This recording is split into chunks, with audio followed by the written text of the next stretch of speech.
So, hi everyone. Today we have Rudra with us. He did a master's in finance, which is very uncommon for a maritime background professional.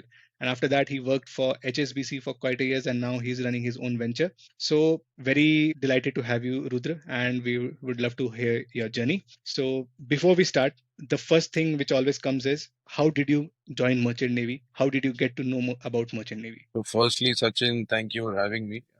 It's a pleasure. And when I heard that you're doing something of this sort and to help out, folks like us with a shipping background and just because when I was thinking of quitting myself, a lot of questions in my head, and I really couldn't find a lot of people. So I really appreciate and congratulate you on what you're doing. Now, coming to the answer of how and why Merchant Navy. So I come from an army background, and like again, the time when I was growing up, couple of options, same doctor, engineer, whatever. And but for me, it was also the defense because Yeah. my family's from the like three, four generations have been in the army or air force. Whatever.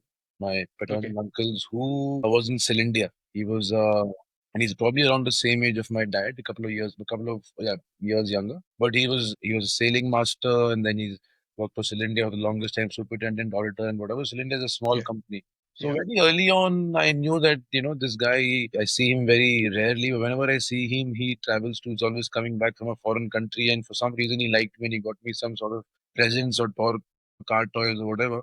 So that kind of interest. He spoke a little differently. And then he also back then when everybody had Maruti, he had a CLO. So those Okay. those things were in the back of my head. Number one, number two, but I didn't make much of it. When I Okay. came to high school, like 11th and 12th, and science background, everybody was, wanted to do engineering and go to BTech school or whatever. But I also had this older cousin who was a couple of years older, and he joined the merchant navy. And when I was in, I think 11th, he came back from his first ship as a cadet and he went to Tolani and he also joined Anglo Eastern. He joined Anglo Eastern. And he came back from his first ship and he's telling me, "Yeah, I went here, I went there."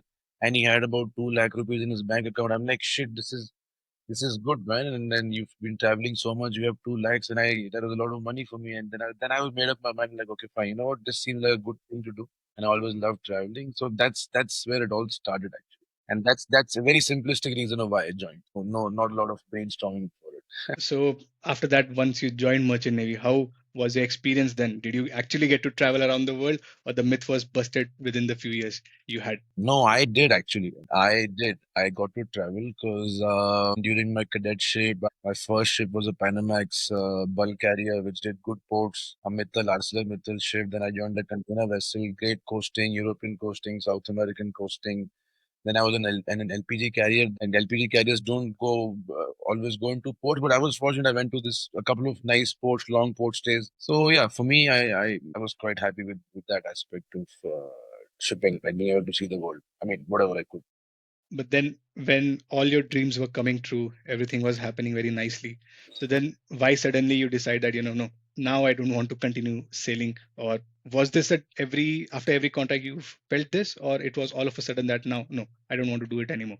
No, it wasn't sudden. In fact, if I'll be honest, as I said, my decision was a very simplistic one. And when I joined my first ship with the Yeah. vessel, I Yes. still remember it's called AM Point Lisa. So I joined the first vessel, and within 10 days, I knew. In 10 days, I knew that this is probably not what I want to do for the rest of my life. I mean, obviously, I enjoyed aspects of shipping, definitely. I'm not going to lie. But I knew it from the very beginning that I don't want to do this for the rest of my life. But again, I decided to, explore, and I didn't want to make a hasty decision. And as I said, I liked parts of shipping. I'm not going to lie. So it wasn't a sudden thing. I had been thinking about it. It took one contract after the other. And then I put some time into thinking of what I want to do or how I want to do. That took a couple of years to figure out because a shippy doesn't really know a lot of things. At least even a young, not necessarily a shippy, even a young boy who's already into the maritime academy. You know about ships. You know about what shipping looks like. You don't read much thereafter, right? So it Yeah. took me some time, but no, it wasn't sudden. It was gradual. Okay. Okay. So then once you got to know and you made your mind that I want to finally don't sail anymore, then how come all of a sudden you thought of doing a master's in finance? I can understand people doing an MBA, which is still relevant for most people, or they do a master's in ports or logistics, or max to max a international trade or logistics course or supply chain. But then how come a mariner suddenly thought of doing a master's, that too in finance, which is not an easy subject, and that too from US? Yeah. So there's a couple of aspects to this question, right? So, but those before that I would read history and whatever, but those years I spent a lot of time reading about business and through business about finance. And I stumbled upon this book called Everything You Want to Know About the Stock Market, and that just blew my mind away. And I'm like, you know what? I need to study finance, because again, like I think like two things. This is the problem with our education system. Also, I feel like two things, maybe three things, are grossly overlooked in our education system, which is financial knowledge, knowledge of law, general law, and I think healthcare. Like everybody should be at least have some level of training or education in these three things before you get out of high school, right? And know when my family has great men, like great people, men, women, everybody, but and they're very wise, they're battle hardened, whatever it is, but they don't know anything about money. They didn't know anything about money. They don't understand how money works. They don't know what the stock market is all about. And I asked my dad just after I read the book, I kind of understood what things are like. This what how the stock market functions. I asked my dad. I said, "What do you think about the stock market?" His answer was, "It's a gamble." Now it's a gamble because if you don't know what you're doing, it's a gamble. But if you know what you're Yeah, doing, it's not a gamble, right? yeah, Yeah, so it's basically reading, and so I felt like, okay, you know what? Let's study finance, and that's where the money is. And I was always a little motivated by wanting to make money. So I said, you know what? Let's just do this. And then I also was watching this interview, which was the last nail in the coffin, was this interview of Ray Dalio, and he says an MBA is a generic degree, right? We want to specialize in some, and he was actually talking to entrepreneurs and how and okay, who you should hire. okay, He says, I mean, it's just a little controversial opinion, but it's obviously Ray Dalio. He speaks like that. He said that if you want to hire somebody, don't hire an MBA because he's a generic operator. If you want somebody for operations, hire a master in operations. You want somebody for finance, hire a master in finance. And like, it makes sense. So I just went in, and that's why I chose to do an MS in finance. And also to the okay, stand, oh, why the US? I was actually not thinking about the US. It was not really, I mean, I was thinking of I got into London School of Economics and I was going to go there. I was deciding between LSE and Trinity College, UCD in Dublin. But the person who was helping me with the application said there's this college, it's in New York City and it's a good school. You should, the fees is less, and because I was paying for my fees, and he said just apply. You have one more application. You have some time. The deadline is still there. And I said, you know what, let's do it. I just did it, and then I got an admit, and it was New York City, and then I'm like, okay, fine. Studying finance in New York yeah, City doesn't get better than that. So I went yeah. for New York City and not for Okay. Okay. So then, coming from a maritime background who has a Bachelor of Science in Nautical Science and getting admission to such colleges, it is not very easy. And especially some universities also require you to have certain number of ECTS of the mains. Like suppose if you want to do a master's in finance, you must have certain number of ECTS in finance in your bachelor's. So how did this process then work out for you? Because with the degree, or did you have a other degree with you, or like it was very simple or very straightforward? No, no, it wasn't. I mean, so I wrote my GMAT. So when you write your Okay. GMAT or GRE, you Yeah. obviously get some level of credibility on your application. As for you, what you're calling as what do you call that? You call that ECTS. ECT. ECTS. European. Yeah. Yeah. It's in Europe. US, it's called they call it credits, Okay. basically subjects. Yeah. So you're Yeah. right. Most of my uh, batchmates or classmates, everybody was from a finance background in their undergrad or whatever. So they had about 36 to 30 credits to do, but I had to do 39 credits. Like I had to Okay. do extra Okay. subjects to be able Okay. to qualify for that degree. So in my first semester, I had extra subjects to study, Okay. or even I could do them throughout the program. At the end, I had to like do all of it. So yes, Okay. ECTS or Okay. these extra, I had to do them. Okay. But yeah, it's fine. Nothing too extraordinary. Yeah, that makes sense then. Okay. But then after that, you are in the US with people who have done a bachelor's, as you mentioned, in finance or had a Experience. background in that, and you are coming from a maritime background. Then how did the course look like to you? Because it was a 2 years course. It was a 2 years Yeah. course. So 2 years of rigorous studying of finance with very less base in the subject. So how did you cope up with it then? It was hard, man. Trust me. It was really hard. In fact, As I said, it was probably this is also another simplistic decision which I should have thought about more. Yeah, so because an MS the MS in finance students, the courses that they take in their first semester is the courses that an MBA finance student would take in his last or her last. Right, so the people sitting in my class were MBA finance last year students, last semester students, and I was sitting there in my first semester knowing nothing, jack about anything, Okay. and I actually thought to myself after the first midterm exam, is this really the right thing to do? Like, I actually considered, I considered Okay. going back to C because I Okay. said, when you go to business school, you want to get a 4.0 GPA, whatever. And Yeah. then after the first exam, I almost, and I think the professor was kind enough, the corporate finance professor, to maybe give me grace marks because I would have flunked, and then I Okay. expecting A plus, I got like a C, which is almost D is a fail and C is barely or C plus whatever. And so yeah, it was hard, but thankfully I had good batchmates or friends. A lot of them really helped me, and then I had to rehash myself. I'm like, you know what? Screw the 4.0 GPA. Let's look at getting 3 and above, right?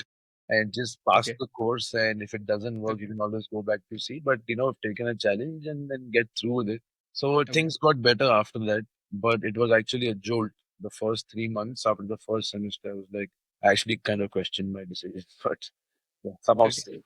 Yeah. But then eventually you passed with flying colors, and that's why you could land a job in one of the best banks, you can say HSBC, and that too in audit and risk. Yeah. How come this thing, like, because after your degree, you are always looking into what kind of sectors I want to get in and what kind of jobs I want. So, was getting into a bank a deliberate choice, or this also came across throughout the course? Like, how did the bank happen then? So, like every career, when you join a career, you want to, there's a certain aspiration level that you have. So anybody who joins finance wants to get into investment banking. So when I joined business school, I wanted to get into investment banking, but during the course of the program, and I met a lot of friends who were actually in investment banking, working at Morgan Stanley and whatever, and they're doing their MBA with me or they've taken a sabbatical. Like one of these guys, Dimitri, he was, I think, was it JP? I think he was also at Morgan Stanley. They sent him to do a master's. Okay. Okay. They paid for his education and all of that. So after speaking with them, I realized that investment banking is hard. When I say hard, not the job per se is not hard, but the hours are hard, especially initially. And then I was already 24-ish then. And I had put in some hard hours at sea, right? So I said, I don't want to kill myself all over again because it takes you a couple of years to be an analyst, then you be an associate. So for the first 5, 7 years, you really have no, I mean, the money and everything is good, but you have no peace of mind or no sense of time or personal space and all of that, right? So then I started looking at other options, wealth management and other areas of finance. But again, to be honest with you, no one was hiring me initially because as you know, I was somebody from shipping and I mean, I got an internship and everything, but it was getting hard for me to land a role like after graduating. Sent in a bunch of applications and I got a few interviews, but they would say like, "What the hell is a guy from shipping doing here? Like, what are you thinking? Like. And I was obviously competing with people who have already done their bachelor's in finance, have a couple of years under their belt at these top banks in New York City. And New York City is a tough market Yep. to crack, as even as a student, no matter which school you're from. Audit and banking, audit and risk wasn't planned. HSBC wasn't planned. I just happened. It worked out and I needed a role and I picked it up and I was fortunate. My boss, John Valkovich, he was kind enough. I mean, that's a very good interview. Honestly, it was less of an interview and more of a conversation, to be Okay. honest. But Okay. it wasn't planned. It just happened. Okay. But then you join this firm and you start working. So, what is the role which you were performing? What were the duties? And just to give some mariners an inspiration, like, this is what I did, and this is also something you can do if you study like this. So I actually got picked up as a financial analyst. Right? I was actually picked up in the wealth management division only. HSBC, Okay. HSBC New York. HSBC's main office is Hong Kong. Obviously, is the Hong Kong and Yeah. Shanghai Bank Corporation, but Yeah. their other main revenue comes from the London office. Even though they Okay. have a lot of great clients at New York, but the New York office is always treated as a step sibling. Like in Okay. terms of giving less. less Okay. finances, resources, and all of that. And now they're Okay. downsizing their North American presence any which way, HSBC as a whole. So I Okay. was picked up as a financial analyst, but it was that year, 2018 only, when, not 18, sorry, it was 19 or 20, late 19, when all these big banks in the city went under an audit by the OCC. You know what the OCC is No. the No. it's the No. Office of the Comptroller and Currency, basically Okay. almost like SEBI, a Okay. similar organization in the US Okay. who's a regulatory body, right? Okay. They went on this audit spree throughout the city, targeting all city banks, and the first bank to go under the bus was Citibank.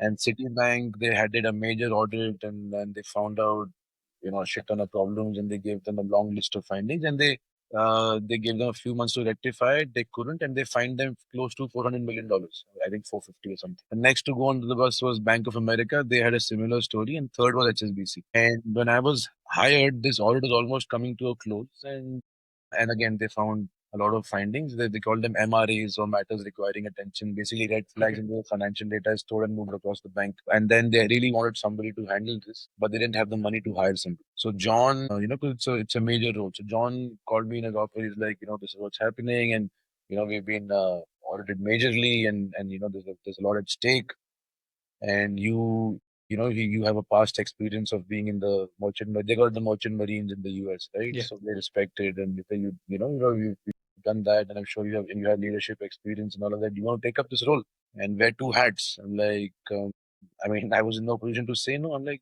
sure, of course I'll do it. And I had no idea, literally had no idea what to expect, and whatever. But like everything else, you learn along the way.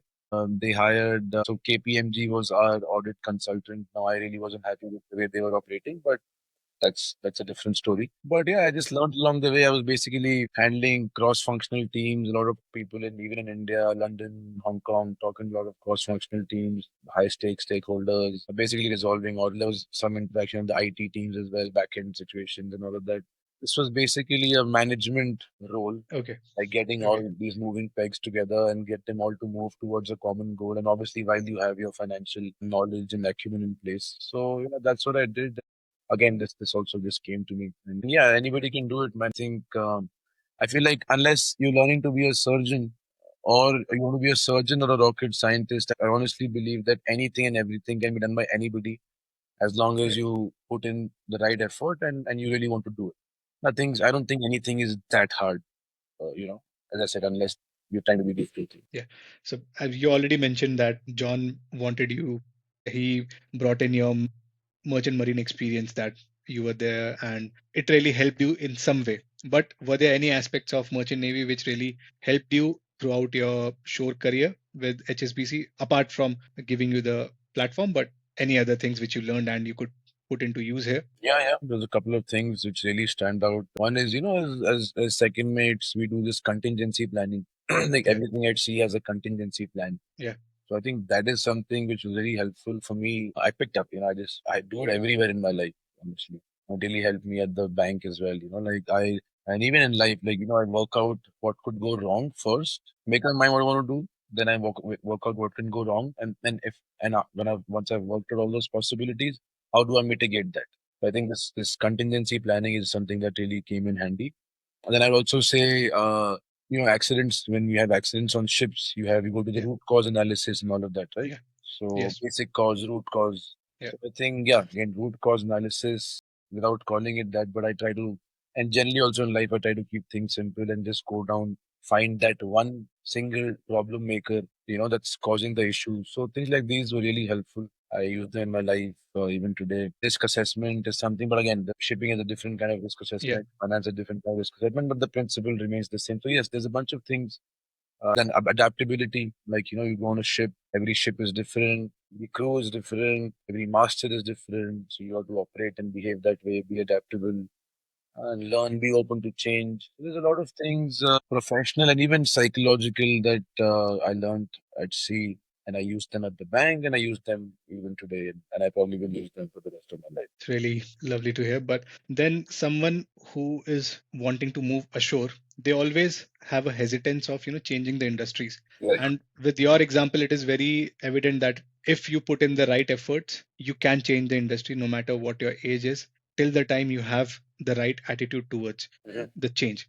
Right. Is there anything else which you would like to tell the listeners, that apart from having the right attitude, these things also should be considered when changing the industry? Well, changing the industry, I think there's completely no issue at Yeah, all. I yeah, feel like life is short, and I think like we're all living this in this materialistic world and a social construct that, I get a job, I work it all my life, get married, have yeah, kids, and do all of that, which is, I'm not yeah, saying it's bad. Everyone must do it by all means. But if you're not happy or not the happiest where you are in your current career profile role, then why would you want to stick it through? I think it's important to be fearless, have conviction and faith in yourself, and again, but also do exercise due diligence. You cannot just move without knowing enough about the industry that you want to move into. Right now, you would say, how do you define enough? Nobody can ever define enough, but you should know as much as you can that your decision is actually a well-informed decision. And you might not know everything. You might not never ever know everything, but try to know as much as you can, and yeah, make a well-informed decision and just move. I don't see a point in sticking in a place where you're not having the best time of your life, and just explore. And what could go wrong? Worst case, you don't succeed and you come back, get your CDC, COC revalidated, and go back to see what do you lose? Nothing. At yeah, least, if you don't try, 10 years yeah, down the line, and then, when you have your kids and you'll be thinking one day sitting on the sofa, shit, what if I tried that? yeah, So yeah, I think that you should go for it by all means, back yourself up, have conviction in yourself and faith, and yeah, but again, don't be foolish about it. Exercise due diligence. Make sure that what you want to do is actually what you want to do and it's not a whim. As long as you do all these things, I don't see any issue in changing. Look at me, when I changed my career twice. I changed from shipping to finance, and now I left finance and doing something yeah, else. So yes, I don't see any problem as long as I said, the head is in the right place and you've done all the due diligence before the shift. yeah. So you mentioned that you have changed your career again now. So you were there in US. Everything seems like a dream, living in New York City. Everyone who has seen Friends, New York is the place to be, and you are in a good job. Definitely would be paying good. Then why the decision of moving back to India? What triggered it now? Again, like shipping, I tell you, Sachin, for some Yeah, reason, and I didn't yeah, know it for the longest time, but if you ask my friends from business school, one of my closest, I mean, I didn't talk to a lot of people about this, but one of my closest friends, I always spoke to him, and he knows this, that for some reason, I always knew this also, that I was not going to live in the US for all of my life. Like when most people go abroad, especially to the US, they go there with the intention of settling down. They're not there for education or for study. I mean, hmm, sure, they're there for that, but their ultimate objective is to get a green card or an H-1B green card and live in the US. yeah, yeah, Most of my immigrant friends were like this. And what do you mean most? I think all of them, barring okay, one or maybe barring the Taiwanese people. Taiwanese people, I found all of my Taiwanese friends, they all went back. They all went back to their own country. They came, they got their education, all of that. But every other immigrant I found, they wanted to live and stay there. But for me, I always firstly had this inkling. And you're right, like when I told my dad that I'm thinking of moving back, he's like, what is wrong with you? And he said people would give an arm and a leg to be in your position. And yeah, and they visited me a couple of times. They saw my life. I mean, I was living in New York, but I owned the car. I don't know. I mean, I know why, because I love to travel. yeah, But then my friends would call me stupid for doing that. But I needed it. Like every weekend I would go out, whatever. So I had a great life. But why I decided to move to India, again, there's a bunch of reasons. Sachin. I mean, America is great, and living in New York was yeah, yeah, for the best years of my life. I'm not going to lie. But there's also a bunch of problems in American society, and you don't see them until you start to live there. Going on a ship or going for a vacation a month, it's fine. You don't realize it, but when you start living there, you realize that it is not. I mean, there are some issues. Now, if you're okay with those issues, then yeah. well and good, as a lot of Okay, people are. And then secondly, given my background, I've always felt very patriotic and I'm a nationalist at heart. So I always want to, and India is my country, say whatever you may. India is my country. I know how this country operates. I mean, I know how America operates too, but I don't know. This is just I just feel at home here, and I've always been a very. I got out of home when I was 18. My parents aren't getting old, but they're aging slowly, and I wanted to spend time with them, and also starting and also always wanted to start my own business. And I couldn't Okay. do that in the US. Okay. And then again, India is having its moment right now. So I wanted to ride the wave. And all of these things put together made me take this decision. Yeah. Of, Yeah. So as you mentioned that you always wanted to be an entrepreneur. So then your vision of starting Casa de Artisan, was this something you always wanted to do, or it just came about through your degree, or you just saw something and you were like, no, I want to do this? How did the idea of starting your own venture and that too in handicrafts start then? Yeah, so I wouldn't say always, but when I was joining business school, I was about to start it then. I was about to start it then, but my dad said, you know what, focus on your studies, don't sail in two boats. And I think it made sense. So I said, let's defer it for a couple of years.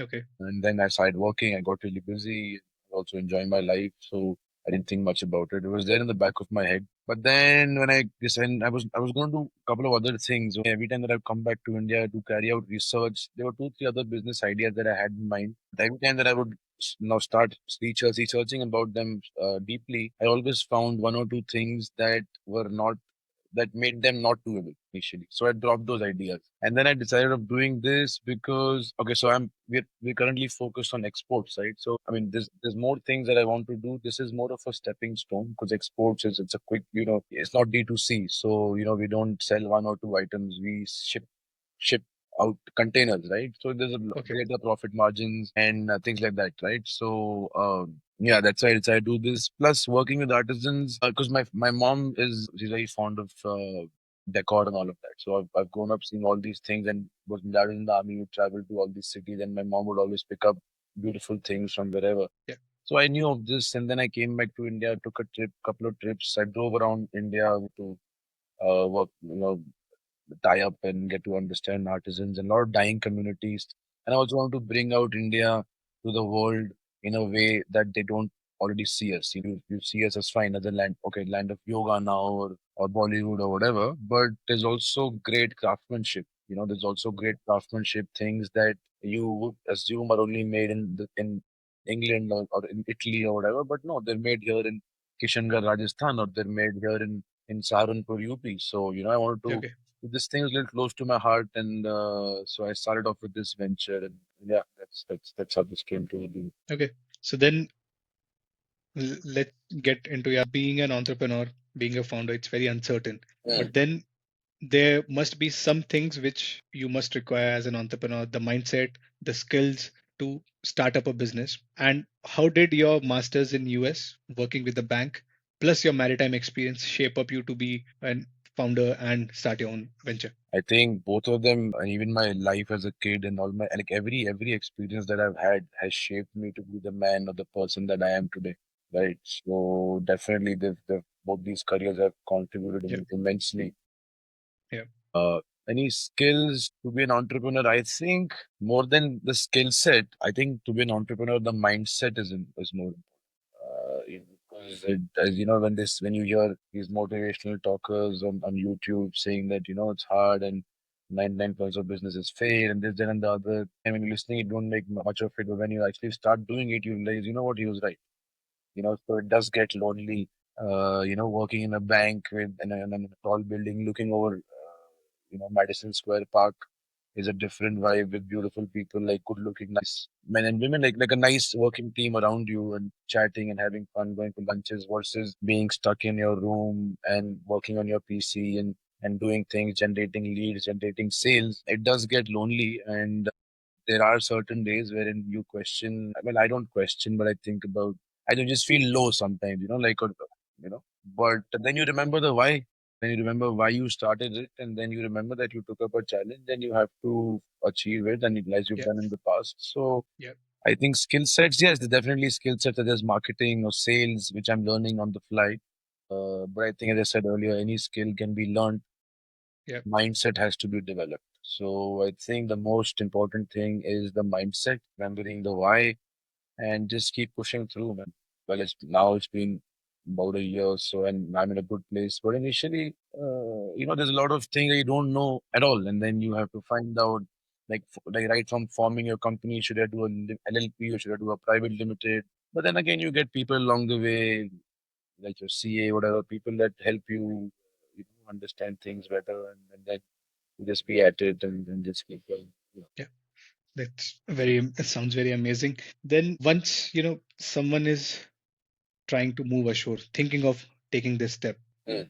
from your experience, what would be the few things which you would like to tell them, apart from, if you don't feel happy, don't move, thinking of moving. Apart from that, what could be the right mindset and what steps he or she should take now?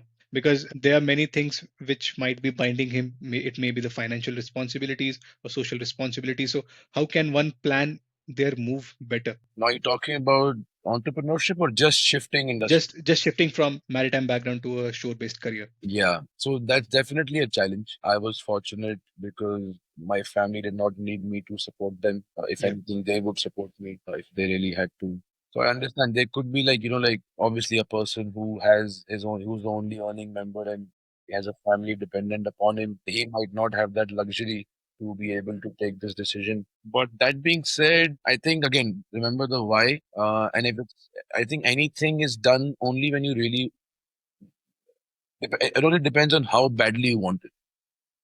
If you want it moderately badly, you will push it off. You won't do it. But if you really badly want it, you will do it. So and you will find ways to do it. But this is a generic answer. But in terms of what one must do if you have other responsibilities, I feel again plan it out better. Start working towards it and have patience. When I say have patience, because you have these responsibilities, you have things to take care of, and your action might get delayed. Versus somebody like me, you could just switch after 3, 4 ships as a second, or as a third mate, second mate, whatever. You might have to wait a little longer to build that corpus. You might have to work harder, making less, spending less money, not buying that expensive car because you want money to save for your degree or whatever, or you have kids or whatever it is. So it would be harder. But like as I said, nothing is not doable. You just have to plan it better and have patience. I think patience is key, like plan it out, do your due diligence and have patience and wait for that right moment. Garner support from friends and family. Try to gather as much support you can. Maybe speak to folks like you who've Yeah. done it before and understand what can happen or what could be done or how he or she must approach this situation. But I would still recommend you, anybody, definitely backing yourself up. Yeah. Like, if you want to do it, you might not be able to do it today, might not be able to do it in the next year, but you will be able to do it in 5 years.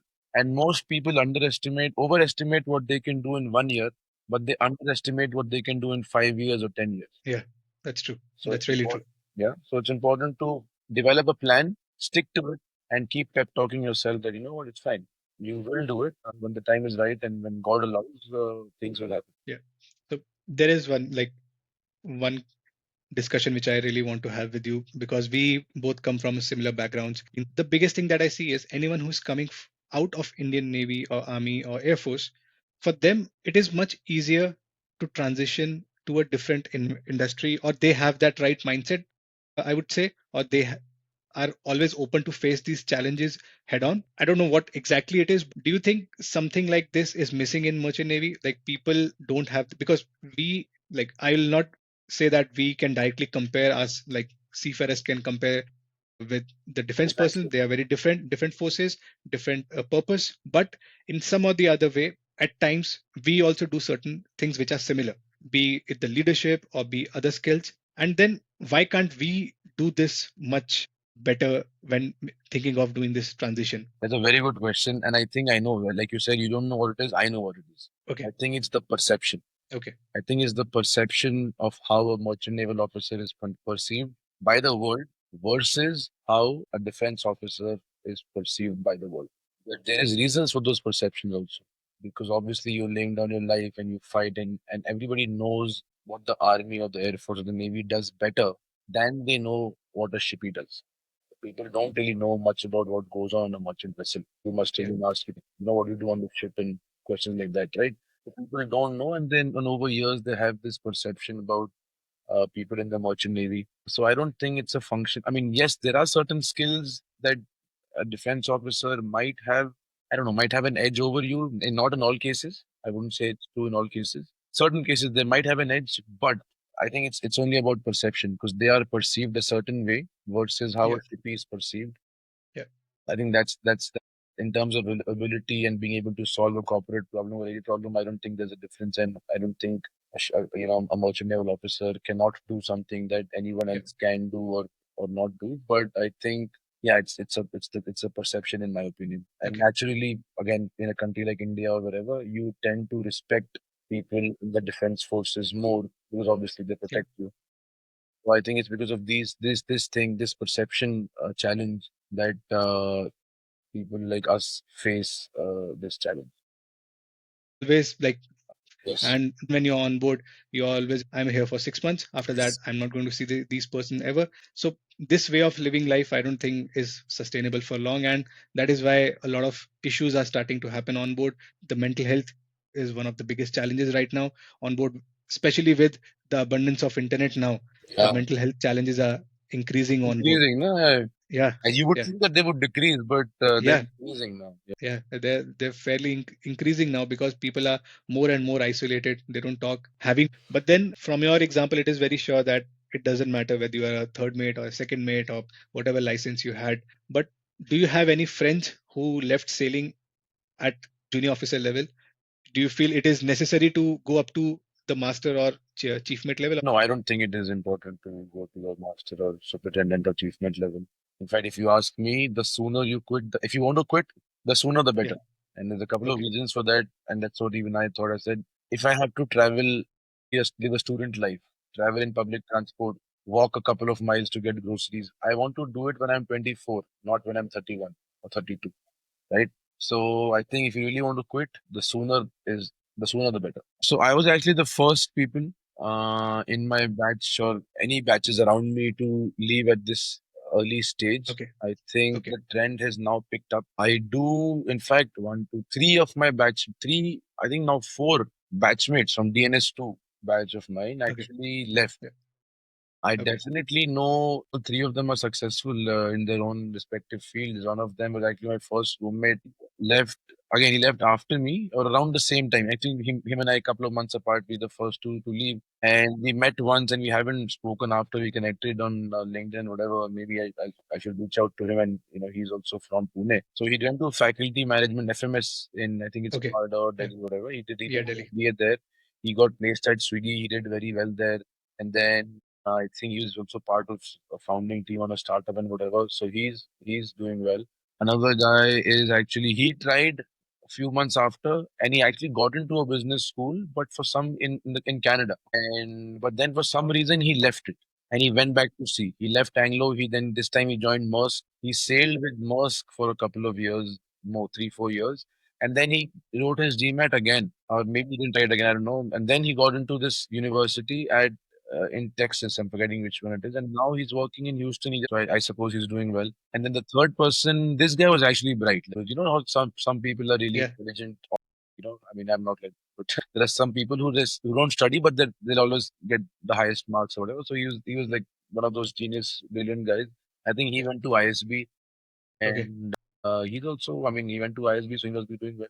People generally have this concept till now that you have to get to a senior rank to have a successful career show. But having said that, what would be like if given an opportunity again and you were back in your early 20s, what different would you do to change your career trajectory, or you would keep it same? I think I don't think I would have changed a lot. Okay. Yeah, I don't think I would have changed because being at sea was important for me. I learned so much to shape me as a person. And again, as I said, living in New York was the best time of my life so far, and going to that business school, working in the city, living in the city. So no, I don't think I would have done anything differently. Yeah. No, I think I would have kept it same. Yeah. Okay. And moving from there, as you also mentioned about LinkedIn, so if someone who is sailing on board, how can they start using LinkedIn for, their betterment to make better connections ashore in different companies or in whatever way to have, certain level of knowledge to transition ashore? How would you judge the importance of LinkedIn for seafarer especially today? I think it is in general. I don't like. And you might say this is a controversial opinion, and I generally have controversial opinions on a lot of things. I mean, LinkedIn is important. I'm not saying it's not important, but I don't place extreme importance on extreme important. Like how people are like Okay. extremely crazy about LinkedIn. I don't Yeah. think that's Yeah. true.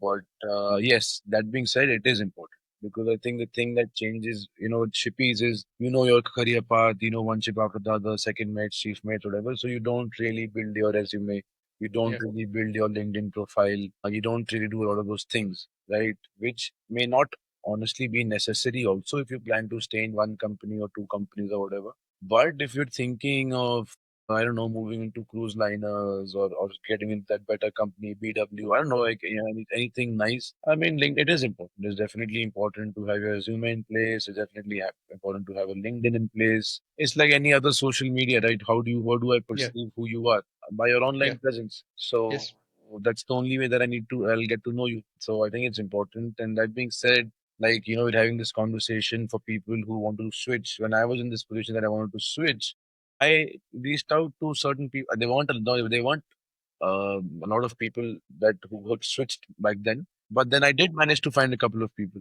and I reached out to them, and they were both gracious and nice to kind of.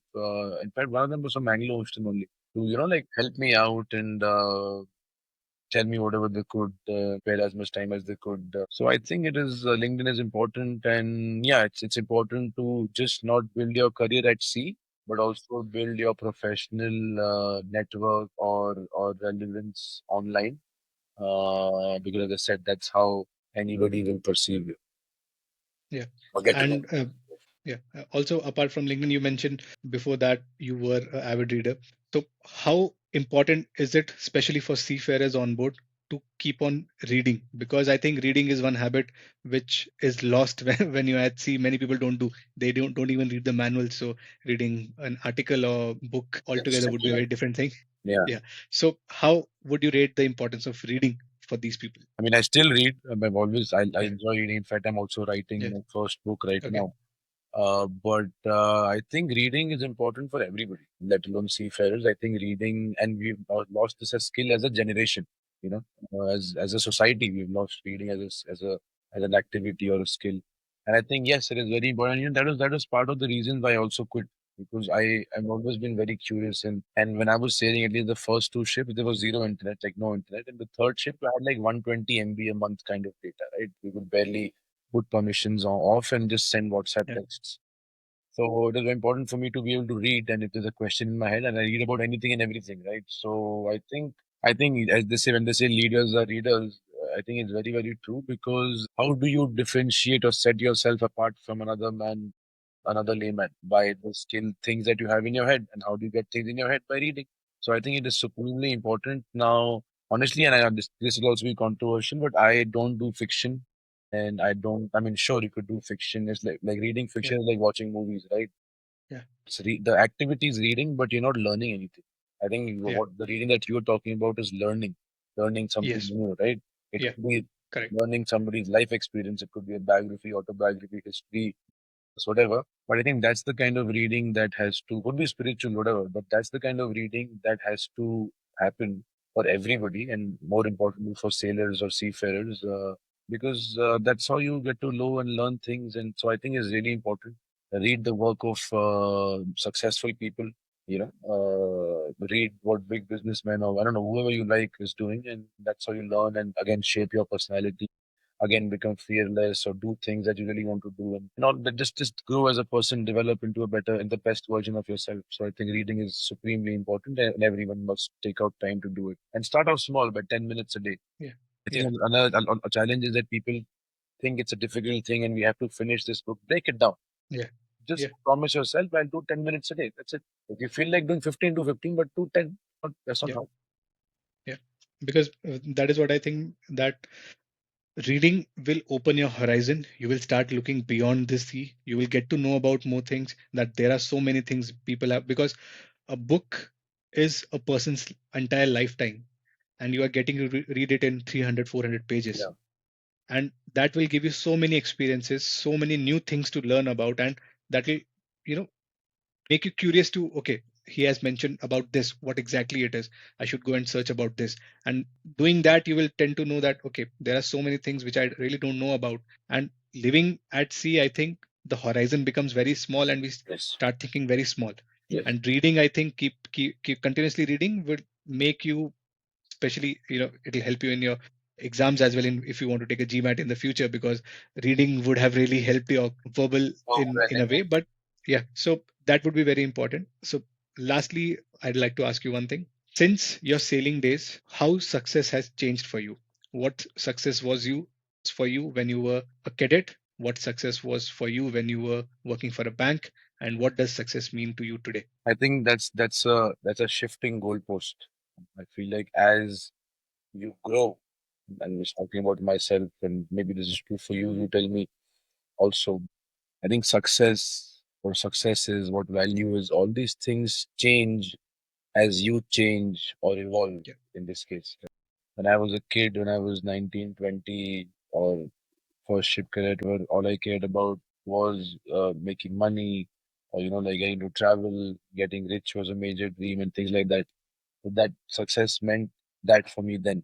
Then in New York, when I was in the bank, success meant when I was in business school, success meant into JP Morgan or Goldman Sachs and all of that.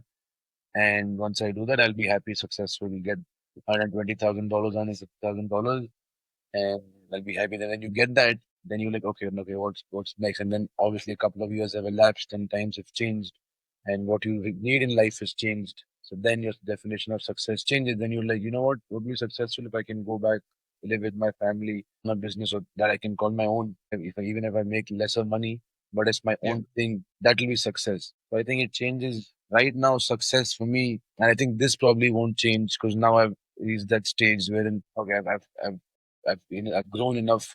I mean, obviously not grown enough. You just you have all your life to grow, but I feel like now I've kind of settled down and understanding what I want from life. So I think now I would define success as freedom. When I say okay, freedom, there's got two aspects. It is freedom of time, and so I should be able to do whatever I want to do, whenever I want to do, whoever I want to do it with. Like not necessarily have to go to office when I don't know, and I'm not married yet, but when my family needs me, or my wife needs me, or my kids need me, right? So just be free, like be able to take out that time, and that's part reason why I did started my own business because I can put systems in place. I don't necessarily have to go to office. And the second aspect of that would be of freedom would be financial freedom, right? So being able to buy, so me or my family should be able to buy or do whatever they want to do or buy whatever they want to buy whenever they want to buy it without really worrying about the price tag that much. I'm not saying I want to go and buy a yacht, but if I will go to a store, I would like two shirts, I should be able to buy both the shirts. If I like two watches, I should be able to buy both and not have to worry about it. So I think that is how I define success now, and I don't think this will change. But who knows? Maybe it will. you know. yeah. So Yeah, that's how I you keep define on success. evolving as time grows, and really, really thank you for doing this. I think people will really get to know that there is not just shipping in the world. There are a lot of things. Being a ex-mariner, you can always do different avenues you can look into and still become successful in those areas. And if you always want to continue reinventing yourself, that is when the change will happen. So really thankful for you to doing this. Really appreciate it.